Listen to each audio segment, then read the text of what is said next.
उनको देख देख के सर मतलब मेरे को डेली मोटिवेशन मिलता था कि भाई तू भी कर सकता है, तू पढ़ना सर। उसके बाद मैं कंटिन्यू लगा ही रहा अपना कि जहाँ जहाँ गलतियां हो रही थी उनको सुधारता रहा। आपका वो डेली देता रहा, आपकी वीडियो देखता रहा, और ये जो एमसीक्यू वाला वो था वो सब मैं देखता रहा सर, और कंटिन्यू चलता रहा।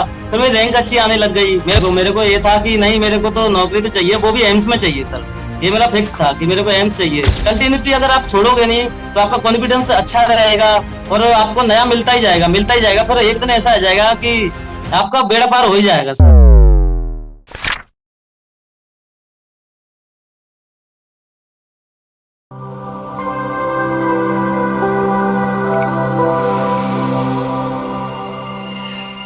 नमस्कार, एक बार फिर से आप सभी साथियों का हार्दिक स्वागत, अभिनंदन टीएनसी के इस ऑनलाइन प्लेटफॉर्म में। और आज हमारे साथ है एक बहुत ही बड़े संघर्ष की कहानी, और इस संघर्ष की कहानी में आप बहुत सारी चीजें सीखने वाले हैं। एक लंबे संघर्ष के बाद किस प्रकार से 5 साल का संघर्ष, और उस संघर्ष के दौरान इतनी तगड़ी मेहनत, और उसके बाद बहुत सारे एग्जाम के अंदर नजदीक में आके रह जाना, और उसमें भी डीमोटिवेट नहीं होकर फिर से चार्ज अप होने की कहानी आज हम आपके साथ शेयर करने वाले हैं। और बहुत ही शानदार इंटरव्यू होने वाला है। तो सबसे पहले तो बहुत बहुत बधाई और शुभकामनाएं Brahmjeet ji. Thank you sir, thank you sir. एक लंबे संघर्ष के बाद इतना बड़ा अचीवमेंट कैसा लग रहा है? सर बहुत अच्छा लग रहा है, बहुत खुशी हो रही है। और मेरे को तो मतलब ट्रस्ट ही नहीं हो रहा था कि इतनी अच्छी रैंक के साथ ये सब निकलेगा। कभी कभी तो ऐसा लगता था मेरे को भी मतलब 1500 ही आ जाए, 1000-1500 ही आ जाए, कि कहीं तो मिल जाए पहले कहीं। इतना रैंक का तो कभी सोचा ही नहीं था सर। बहुत ही अच्छी बात है, और आज आपके संघर्ष की कहानी जानने वाले हैं, और आपसे आज बहुत सारे बच्चे बहुत कुछ सीखने वाले हैं। तो इस इंटरव्यू की शुरुआत कर रहे हैं, और इस इंटरव्यू में आपसे बहुत सारी चीजें जानेंगे। तो इस इंटरव्यू की शुरुआत आपके अपने इंट्रोडक्शन से। जी सर, मेरा नाम ब्रह्मजीत राजपूत है। मैं धौलपुर राजस्थान से हूँ, राजस्थान धौलपुर से। और मैंने नर्सिंग ग्वालियर से की थी। वंदे मातरम कॉलेज है, प्राइवेट कॉलेज है, वहां से ग्वालियर से की थी। और बस सर। कब की थी वो भी बताएं। सर नर्सिंग मैंने 2015 में पास आउट था। मैं 2015 का बहुत ही बड़ा गैप रहा है, 2015 से लेकर 2023 की कहानी। अब 2023 में आपने एक बहुत ही बड़ी रैंक को हासिल किया है। तो मैं यहाँ पे आपको ये जो बीच में जो समय निकाल गुजरा है, उस समय काल के बारे में प्रकाश डालना चाहूंगा कि उस समय काल में आपने क्या किया। सर जब स्टार्टिंग में तो मैंने यही किया कि जब प्राइवेट हॉस्पिटल ज्वाइन कर लिया था, थोड़ी फैमिली प्रॉब्लम थी, पैसों की थोड़ी होती है कि चलो, तो प्राइवेट में चले गए सर। तो प्राइवेट हॉस्पिटलों में क्या होता है कि बस अपन पैसे बढ़ाने के चक्कर में रहते हैं कि बस कैसे की सैलरी बढ़ जाए, पढ़ना लिखना तो इतना ध्यान नहीं देते हैं उधर। तो मेरा क्या हुआ था कि जैसे मैंने 15 में वहां पे ज्वाइन किया था, तो 15 से 18 प्राइवेट में ही किया था। और उसमें प्राइवेट में करने के बाद मेरा सब जीरो हो गया था, नर्सिंग का तो मानो जीरो ही हो गया था पूरा। फिर उसके बाद मैं यहाँ पे आया सर। मेरे को पता चला कि यहाँ पे कॉन्ट्रेक्चुअल में ले रहे हैं एम्स ऋषिकेश में, तो मैं यहाँ पे आ गया सर, 2018 में आ गया था। और उसके बाद फिर यहाँ पे मैं रहा, यहाँ पे पहले स्टार्टिंग में जॉब अपना शुरू किया। फिर उसके बाद यहाँ पे मेरे को परमानेंट स्टाफ मिले, यहाँ पे परमानेंट लगे हुए हैं बहुत सारे स्टाफ, वो मिले। उनको देख देख के सर मतलब मेरे को डेली मोटिवेशन मिलता था कि भाई तू भी कर सकता है, तू पढ़ना। पहले स्टार्टिंग में ये होता था सर कि हम ये सोचते थे कि लोग ना जयपुर रह के, दिल्ली रह के वहां पे रह रहे हैं, वहां पे तैयारी कर रहे हैं, रात दिन पढ़ रहे हैं, कोचिंग कर रहे हैं। हम तो भाई जॉब कर रहे हैं इधर, कहाँ से होगा, उनका आएगा नंबर आएगा। तो फिर क्या हुआ कि सर मैंने कोशिश की, स्टार्टिंग में थोड़ी स्टार्ट किया। उसके बाद मतलब मेरे को 5-6 महीने हुए थे, फिर मेरा एक सीएचओ निकल गया था सर। 2019 के समथिंग सीएचओ में मेरा हो गया था, यूपी सीएचओ में हो गया। बट मेरे को ये था कि मैं एम्स में ज्वाइन कर रखा था। तो मेरे को लगा कि मेरे को नहीं एम्स में करूंगा, सीएचओ में तो गाँव में कहाँ घूमूंगा, ऐसे ऐसे करके था सर। और सीएचओ में ये भी था कि यहाँ पे हम जैसे पेशेंट देखते हैं, वहां पे ऐसा कुछ था नहीं। तो मैंने ज्वाइन नहीं किया सर, सीएचओ ज्वाइन ही नहीं किया। मैंने कहा मैं लगूंगा तो एम्स में ही लगूंगा उस समय। फिर उसके बाद सर उस समय क्या हुआ था कि 80-20 और नहीं था उस समय। तो मेरे को पूरा कॉन्फिडेंस था कि सीएचओ 5-6 महीने में निकल गया तो ये भी निकल ही जाएगा। तो जब मैंने फिर स्टार्टिंग कोई एम्स का ऋषिकेश का ही एग्जाम था आई थिंक, जब इसका, तो उसमें ओनली मेरे 57 नंबर आए थे 1000 में से। पहले जब एग्जाम दिया था उसमें 57 नंबर आए थे मेरे। बहुत ही कम नंबर आए होंगे, और उस समय एकदम से इंसान हिल जाता है कि यार ये इतना 1000 में से इतना, और वो सबसे मैं बोलूंगा इस नॉकशेड के मुकाबले वो पेपर था। हाँ जी सर, ऐसा ही हुआ था। फिर उसके बाद फिर मतलब स्ट्रगल स्टार्ट ही हो गया था हमारा। और जिनसे जो यहाँ पे सीनियर स्टाफ थे, परमानेंट स्टाफ में हम पूछते रहते थे, जो डाउट होते थे उनसे क्लियर करते थे धीरे धीरे। फिर धीरे ऐसा हुआ कि मेरे नंबर थोड़े थोड़े एग्जाम में, मैंने कोई एग्जाम नहीं छोड़ा, चाहे 10 वैकेंसी आई है मैंने वो भरा, पैसे नहीं है उधार लेके भरा, फॉर्म भरे और सब एग्जाम दिए सर मैंने पहले स्टार्टिंग में। उसके बाद सर फिर क्या हुआ कि धीरे धीरे मेरे नंबर बढ़ने लग गए। एक टाइम ऐसा आ गया कि मैं बॉर्डर लाइन पे आ गया, बॉर्डर लाइन 1 नंबर से 2 नंबर पे रहना, रैंक भी अच्छी अच्छी। फिर उसके बाद नॉर्सेट ही हो गया था, 2020 में नॉर्सेट हो गया था और मैंने तैयारी भी अच्छी की थी। पहला नॉर्सेट मेरा क्लियर हो गया, उसमें मेरी 5800 रैंक थी। तो उसके बाद फिर सर क्या हुआ था, क्वालिफाई आप कर गए थे, लेकिन फाइनल सिलेक्शन की लिस्ट में उस बार आपके नाम नहीं आया था। ओके, नेक्स्ट नॉर्सेट में क्या हुआ? नेक्स्ट नॉर्सेट में सर मेरी ओनली 3000 रैंक थी। नेक्स्ट में समथिंग 2021 वाले फिर से वही हाल हो गए कि फिर से सर आप नजदीक पहुंच गए और फिर से रह गए। जी सर। फिर मैंने 2022 वाला भी दिया, उसमें मेरी रैंक उल्टा चली गई, पीछे बढ़ गई। पर स्ट्रगल चलता रहा सर, मैं लगा रहा क्योंकि बॉर्डर पे चल रहा था ना। उस बीच में GMCH का भी एग्जाम आया था, उसमें मेरे अच्छे नंबर आ रहे थे। कहने का मतलब है कि आप हर एग्जाम के अंदर मेहनत कर रहे थे और संघर्ष आपका, मतलब हिम्मत तो हारने नहीं है, लगातार आपने मेहनत की और बिल्कुल कहीं पे भी हिम्मत नहीं आ रही। भैया नजदीक जा रहा हूँ, रह रहा हूँ, लेकिन एक दिन तो ऐसा आने वाला है कि मेरा सिलेक्शन होने वाला है। चलो यहाँ तक की कहानी आपकी बिल्कुल समझ में आती है कि आप वहां तक 2022 तक चलते गए। तो फिर आपको कहाँ से TNC के बारे में कहां से पता लगा कि यार ये TNC के बारे में ये कौन सी ये बला है कि यहाँ से पता लगाया जाए और यहाँ तक पहुंचा जाए? तो TNC के लिए ऐसा हुआ था कि 2000 वाला जब मैंने नॉर्सेट दिया, उसके बाद मेरा रिजल्ट आया था 2022 का। तो मैं 2022 में तो मेरी रैंक 7000 पहुंच गई थी, 21 में 3000 थी, उसमें 7000 हो गई। तो मैं सोच रहा कि मैं तो और पिछड़ता जा रहा हूँ, जबकि तैयारी तो और अच्छी होनी चाहिए और नंबर आना चाहिए था, ये सब लगे। फिर मैंने काफी लोगों से सुना कि ये TNC टेस्ट, मेरे को आपके पता भी नहीं था उस समय। फिर उसके बाद काफी लोगों से सुना कि TNC टेस्ट सीरीज है, उससे काफी बंदों के सिलेक्शन हुए हैं, बहुत सारे लोग आ रखे हैं उसमें। तो मेरे फ्रेंड लोगों ने बताया, उन्होंने फिर मैंने आपकी एक आध वीडियो देखी, पहले स्टार्टिंग में वीडियो देखी, उसके बाद फिर आपका फिर सर TNC वाला टेस्ट सीरीज और वीडियो वाला वो परचेज किया था फिर मैंने वो, और उसको कंटिन्यू देखता रहा सर मैं। उसके बाद क्या था, TNC plus video plus test series दोनों का आपने कॉम्बो प्लान परचेज कर लिया और फिर सोचा कि एक बात तो चलो इतनी मेहनत कर ली तो कहीं ना कहीं चलो इसके साथ भी तैयारी कर ली जाए।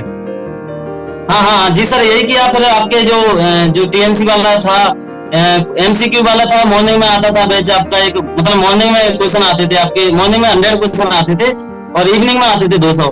तो मॉर्निंग में मेरी मोस्टली मैं क्या करता था कि मैं M3CK पे कॉन्टेक्ट पे तो था ही, जॉब भी चल रही थी, सब कुछ काम भी करना होता है। ड्यूटी टाइम पे मॉर्निंग वाला वो मैं पूरा कर लेता था 100 का, और वो दोबारा से रिपीट भी कर लेता था कि कहाँ पे मेरी गलतियां हुई हैं।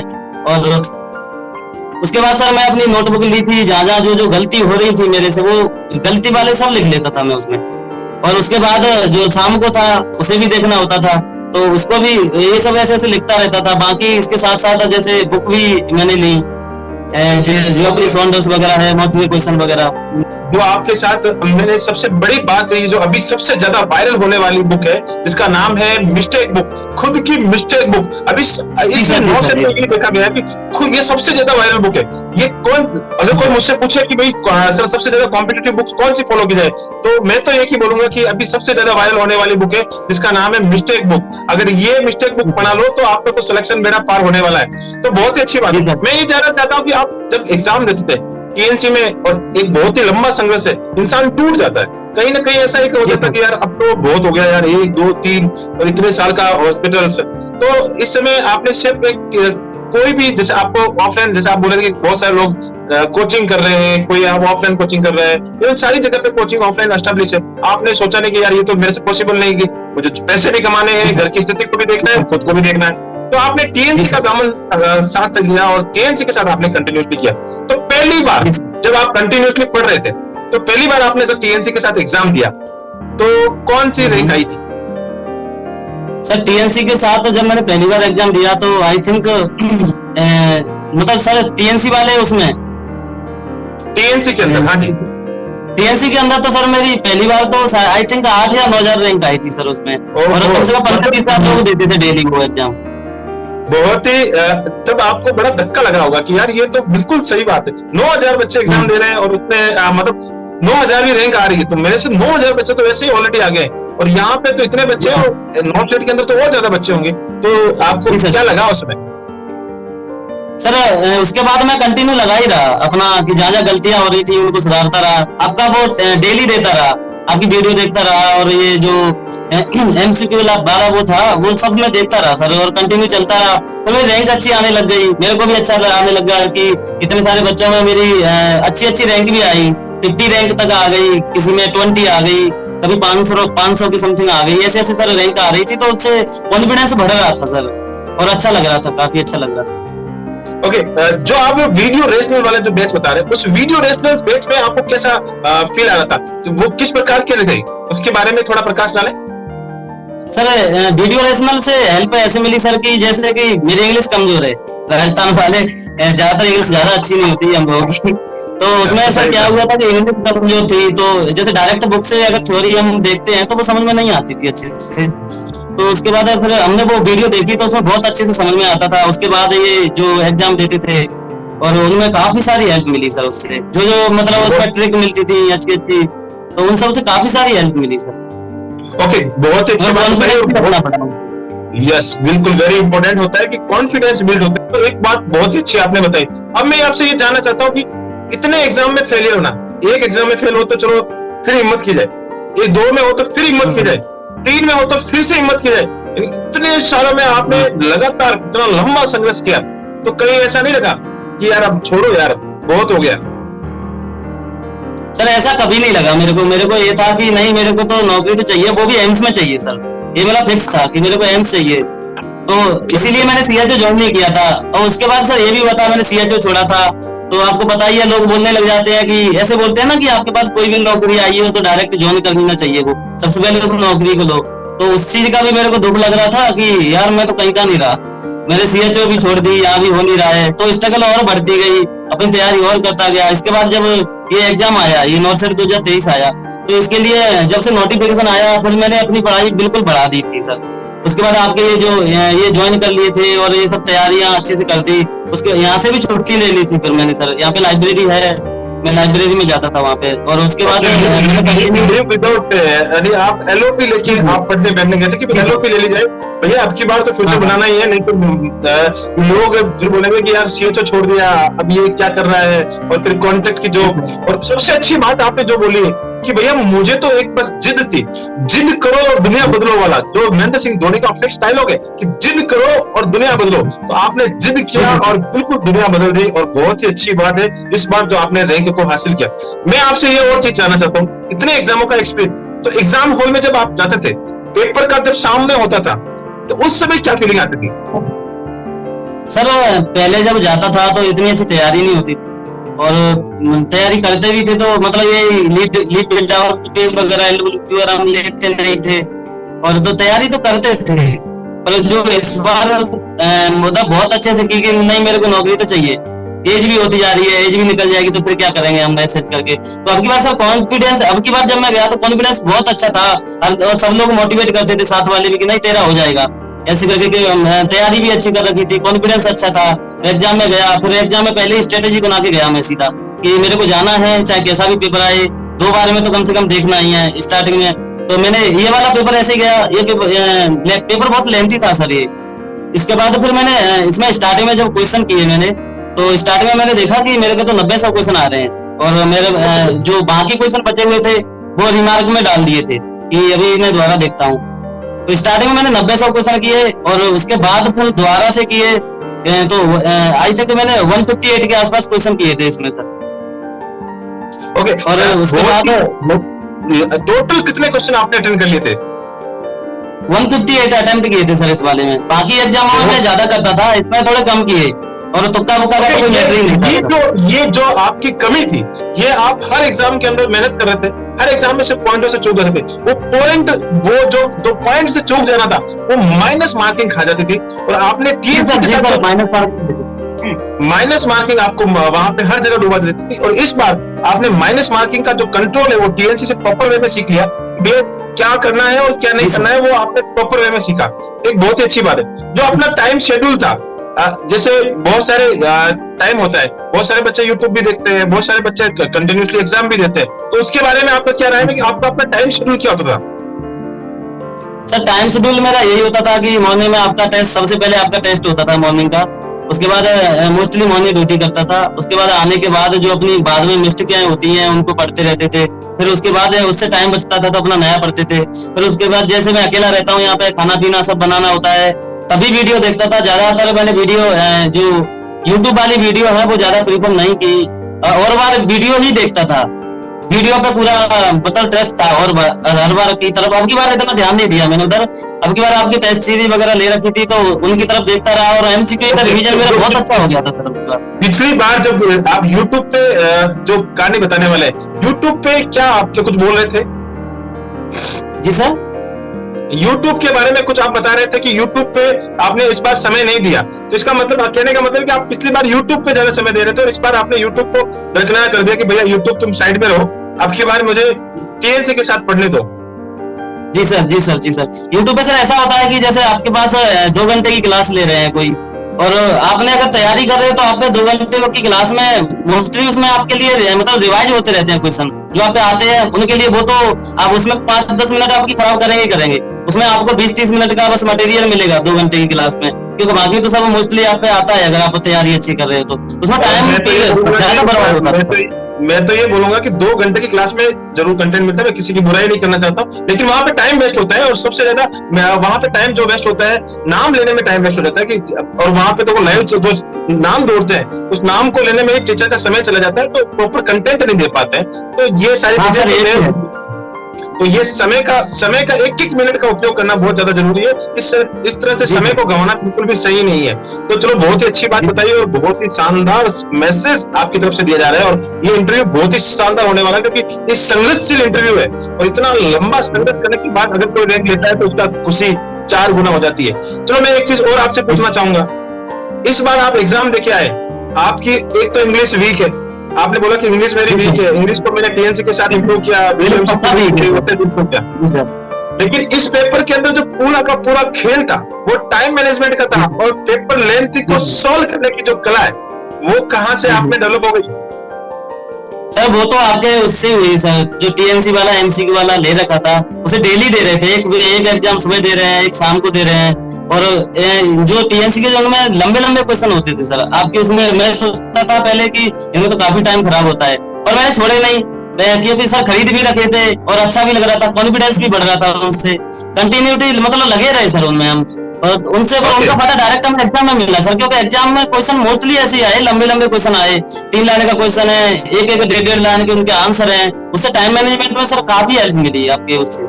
ओके, बहुत सारे बच्चे ऐसे भी सोचते कि मैं हर जो अपन TNC का जो सैटरडे टेस्ट होता है उसमें बहुत सारे बच्चों के रिव्यू भी आते हैं कि सर इतने लंबे, पहले स्पेशली अब तो नहीं आने, अब तो उनको भी शांति मिल गई है कि भैया ऐसे तो अब बिल्कुल बेड़ा पार नहीं बना हुआ है। तो पहले एग्जाम जब मैं करवाता था तो बहुत बच्चों के मैसेज आते थे, और बहुत सारे ऐसे ग्रुप भी हमने देखे, वहां पे बोलते TNC में तो बहुत लंबे लंबे क्वेश्चन आते हैं, ऐसे क्वेश्चन एग्जाम में आते हैं क्या? तो मेरा जवाब एक ही होता था कि भैया शांति रखें, आने वाला समय इन्हीं का है, और वो समय अब आया है, तो वो समय जब आया तो उनको पता लगा कि यार सही TNC ने पहले ही सोच लिया था, और TNC कंटिन्यूसली रोजाना सुबह में ये सिनेरियो बेस्ड क्वेश्चन करवा रही थी, तो ये एक बहुत बड़ा फायदा मिल जाता है, क्योंकि TNC के पास जो टीम है वो एम्स की 20+ की एक्सपर्ट टीम है, और हमेशा लगातार मेहनत करती रहती है, बहुत ही अच्छी बात है।